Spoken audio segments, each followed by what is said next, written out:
అది రీసెంట్ ఇంకోటేంటంటే మీకు ఇరాక్‌లో మనకి ప్రాచీన కాలపు తవ్వకాల్లో మీకు మెస్పుటోమియా అని చెప్తారు. అక్కడ ప్రాచీన కాలం ఇది ఉండేది అక్కడ ఇరాక్‌ది.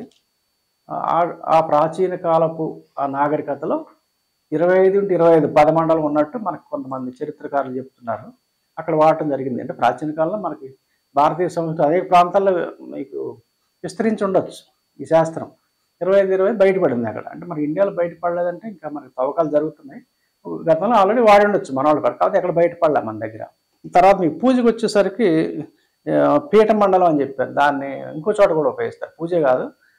మనకు గృహారంభం అప్పుడు మనకి గృహ పూజ చేసినప్పుడు గర్భస్థాపన అని చెప్పేసి ఒక రాగి బాక్స్‌లో 9 గళ్ళుంటాయి.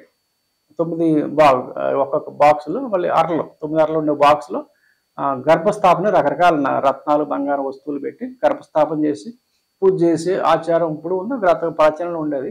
అప్పుడు కూడా వాడతారు. ఈ 9 గళ్ళు చేసేదాన్ని. దాన్ని పీఠ మండలం అన్నాం కదా! స్థలం అయితే ఒక రకంగా వాడతాం. ఈ రాగి పెట్టి తయారు చేయడానికి ఆ పీఠ మండలాన్ని వాడతారు. అలా ఇంకోటుంది దానికి.